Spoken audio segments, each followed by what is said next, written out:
Migrants, l'accord entre l'Allemagne et l'Espagne entre en vigueur. Le Premier ministre espagnol Pedro Sánchez et la chancelière allemande Angela Merkel, lors d'une rencontre à Sanlúcar de Barrameda en Espagne, le 11 août 2018. Reuters, Marcelo Del Pozo. L'accord entre Berlin et Madrid porte sur la reprise de migrants se présentant à la frontière autrichienne et qui ont déjà été enregistrés en Espagne. Ce dossier avait créé une longue crise gouvernementale en Allemagne. Avec notre correspondant à Berlin, Pascal Thibault, 8 migrants, qui étaient déjà enregistrés en Espagne ont été arrêtés depuis la mi-juin à la frontière entre l'Allemagne et l'Autriche. De telles statistiques n'étaient pas réalisées auparavant. Autant dire que l'accord conclu entre Berlin et Madrid relève surtout du symbolique. Avec l'accord bilatéral germano-espagnol entré en vigueur ce week-end, les migrants, qui se présenteront à l'avenir à la frontière entre l'Allemagne et l'Autriche, la seule concernée, seront reconduits en Espagne sous 48 heures s'ils y ont déjà été enregistrés. L'accord de principe était déjà acquis.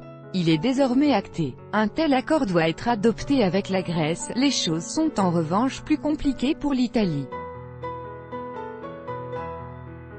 Bonne entente. Le texte entre l'Espagne et l'Allemagne, dont l'entrée en vigueur coïncide avec la visite d'Angela Merkel auprès de son homologue Pedro Sánchez ce week-end, témoigne de la bonne entente des deux pays sur les dossiers migratoires. Pour Angela Merkel, l'accord dont les retombées sont pour l'heure symboliques constitue une avancée.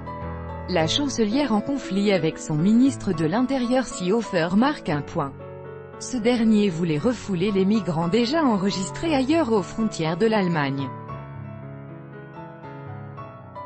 Angela Merkel voulait que de tels renvois ne se fassent qu'en accord avec les pays concernés.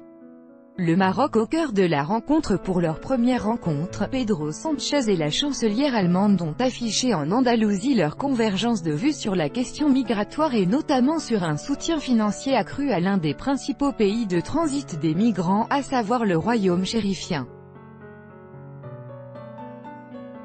Plus d'argent accordé au Maroc par l'Union européenne pour mieux surveiller ses frontières. L'Allemagne et l'Espagne assurent qu'elles vont œuvrer auprès de Bruxelles pour augmenter les montants du Fonds fiduciaire européen pour l'Afrique, d'où proviennent les aides destinées spécifiquement au Maroc pour le contrôle des frontières. Ces annonces interviennent alors que le couloir de migration entre le Maroc et l'Espagne s'est intensifié ces derniers mois, la péninsule ibérique étant devenue la première route migratoire depuis l'Afrique.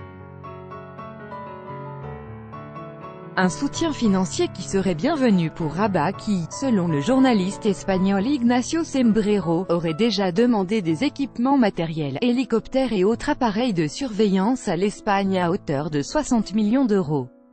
Car difficile aujourd'hui pour les autorités marocaines de faire face à l'intensification des passages. Signe que les moyens ne suffisent plus. Pas plus tard que cette semaine, Rabat a renoué avec sa pratique décriée des éloignements forcés de migrants vers le sud du pays. 1600 migrants clandestins ont été amenés par bus dans la ville de Tiznit, à plus de 800 km de Tanger. Des moyens pour améliorer la surveillance sont attendus par le Maroc qui a opposé une fin de non-recevoir en juin dernier, au souhait européen, d'installation de hotspots sur son sol, ces points de débarquement avancés voulus par l'Union européenne.